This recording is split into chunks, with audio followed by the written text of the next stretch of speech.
Donc là je suis dans l'impasse des Marronniers, donc il reste effectivement quelques pavillons, 4 ou 5, qui se retrouvent donc totalement enclavés par un premier immeuble qui est là juste en face de moi, et puis le second qui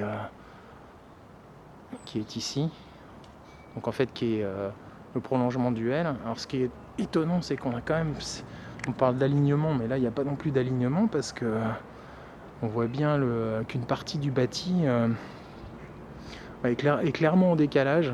Donc on a essayé visiblement d'en rajouter vraiment un maximum.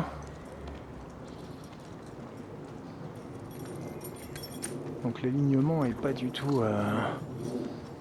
tout évident là. Donc pour l'insertion on passera, parce que si on prend de ce côté là et de ce côté là en jaune, on voit qu'on n'est pas du tout à la même hauteur.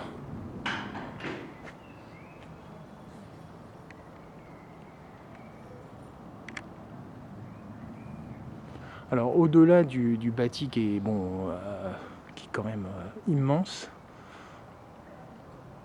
Alors faudra voir ce que ça donnera avec la peinture, si ça se fond un peu plus dans la masse.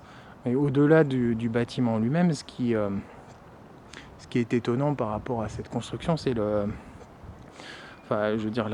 au niveau de la densité de la construction, c'est le peu de voies d'accès qu'il y a dans les parages. Parce que là on voit, là c'est l'impasse des Marronniers, c'est relativement étroit. Là j'imagine que ce sera l'entrée du parking. Donc il y avait des questions sur la circulation, à savoir est-ce que on pouvait éventuellement faire un peu moins de logements pour éviter de détériorer le cadre de vie des habitants qui sont déjà là depuis des années. Donc là je vais passer de l'impasse de Marronniers à la rue Fernand-Herbault, et là on voit que c'est un petit peu la même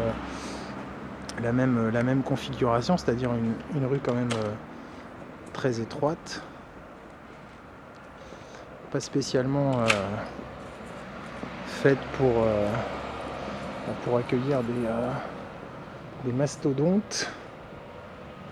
Moi j'emploie le terme mastodonte parce que c'était exactement le mot qu'on avait employé rue de Pimaudan quand un promoteur s'était intéressé à cette parcelle de la ville, cette partie de la ville qui est en zone UD, donc qui permet de monter à 15 mètres. Là nous sommes en zone UA. Et donc on était en zone pavillonnaire. Effectivement les personnes s'étaient un petit peu révoltées contre ce projet de bétonner un maximum. Je sais que le terme bétonner va sans doute choquer. Donc là on n'est pas tout à fait à l'alignement, on est au-dessus. C'est-à-dire qu'on a vraiment essayé de, peut-être que le fait d'aller aux États-Unis, à Chicago, une folie des grandeurs, c'est-à-dire que vraiment on monte vraiment un maximum. Donc là on voit quand même l'écart entre le bâti jaune et le nouveau. Donc quand même c'est ce souci d'en mettre un maximum qui est assez pénible chez le maire et son équipe, parce que grosso modo, on parle effectivement d'équilibre financier, donc faut que l'opération soit rentable. Ça évidemment ça peut se concevoir, mais voilà, il y a ce côté de toute façon, quoi qu'il arrive, on fait notre projet, on fait une concertation qui la plupart du temps reste factice, comme la cité arc-en-ciel, c'est-à-dire que grosso modo le projet, on vous présente un projet, il est quasiment pas changé.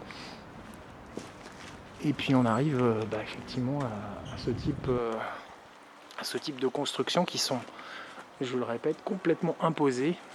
Donc cet exemple-là, c'est un des premiers exemples. Évidemment, il y en a d'autres qui sont un peu plus intéressants, mais j'en garde un petit peu sous le pied pour d'autres articles. Mais quand même, je voulais pas passer sous silence un des premiers projets après la cité arc-en-ciel qui a été imposé aux habitants. Donc la plupart sont locataires dans le secteur, donc on ne peut pas dire qu'il y ait une grosse mobilisation. En plus, au niveau du PLU, vu qu'on était en zone UA, ça vous permet de monter à 20 mètres au fêtage, donc vous êtes relativement tranquille. Mais c'est un des exemples intéressants sur la ville, où visiblement le souci d'en mettre un maximum, c'est vraiment ça qui m'étonne. Alors le fait de, bon, on est en centre-ville, on en met un maximum, et puis s'il y a une opportunité éventuellement de passer en force en zone pavillonnaire, on se gêne pas. Donc c'est un petit peu, je sais pas, on se demande si vraiment l'objectif c'est simplement de remplir l'espace, c'est-à-dire grosso modo on va construire quelque chose et puis il en restera toujours une trace, et donc au moment de présenter le bilan, ce sera on dira regardez c'est magnifique, on avait dit qu'on construisait, donc on a construit, même si on a construit par endroits n'importe quoi, et surtout contre l'avis des habitants, et surtout je dirais avec des phases de concertation qui restent vraiment de la portion congrue, et puis sans réelle prise pour les habitants pour modifier les projets.